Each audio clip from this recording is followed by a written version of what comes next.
Oui, Boubacar Sansobari. Alors, d'abord, vous demandiez tout à l'heure, est-ce que par exemple le fait qu'il n'ait pas, qu'il n'ait pas négocié, qu'il n'ait pas fait de compromis, qu'il est resté droit dans ses bottes de bout en bout, est-ce que c'est une stratégie comme... Ou bien c'est un destin? Voilà, non, je veux dire que on ne peut pas nécessairement tout dupliquer. C'est-à-dire, aujourd'hui, sa posture, sa stratégie s'est révélée payante.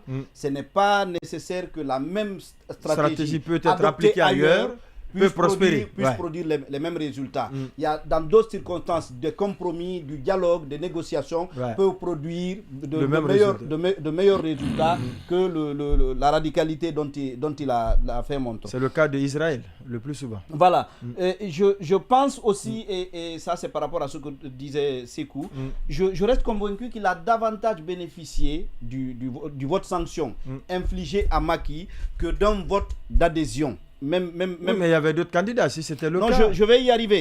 Je vais y arriver.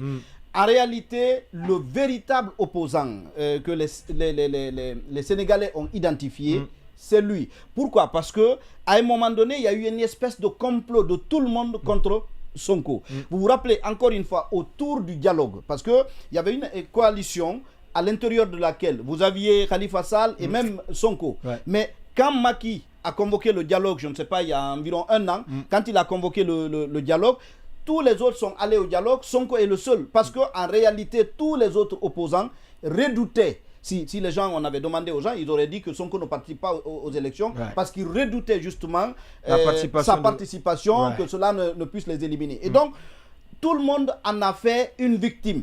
Et naturellement, les gens ont fini par se dire que oui, il est ostracisé, il est combattu par tout le monde, donc il vaut mieux le sauver.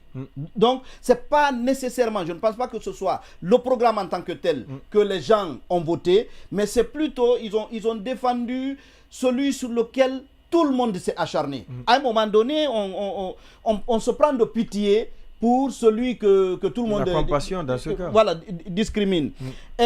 Maintenant, sur les chantiers qu'il a annoncés. D'abord, je voudrais... Monyoma disait tout à l'heure qu'avec le pétrole... c'est du pain béni. C'est du pain béni. Le gaz et le pétrole, il va y avoir de l'argent. Maintenant... Ce qui est une évidence. Oui, non, je ne le conteste pas. Je veux dire simplement, ça va décupler le défi en matière de lutte contre la corruption. C'est-à-dire parce que plus d'argent, plus de possibilités de corruption.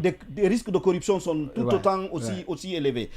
En témoigne le boom mini en Guinée. Exactement. Et je dis aussi que j'attends comment il va articuler lutte contre la corruption et réconciliation.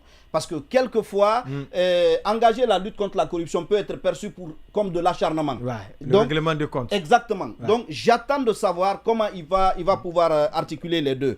Et quand il dit qu'il va gouverner avec humilité, je dis d'accord, mais là aussi, je m'interroge parce qu'il est arrivé très fort. Il ne doit sa victoire à aucune coalition. Donc, on arrive comme ça, fort de sa légitimité. Quelquefois, on arrive avec arrogance, on arrive avec orgueil. Surtout avec la fraîcheur de l'âge. Exactement. Donc, je comprends bien qu'il ait tenu ce discours-là, mais j'attends que cela soit traduit dans les actes.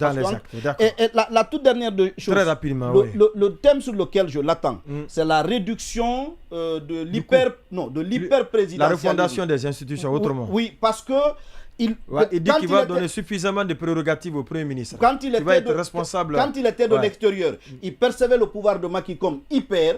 Désormais, puisque c'est lui qui a ce pouvoir-là, est-ce qu'il va honorer les engagements? Est-ce qu'il va accepter réduire ses propres prérogatives? C'est aussi un terrain sur lequel je l'attends.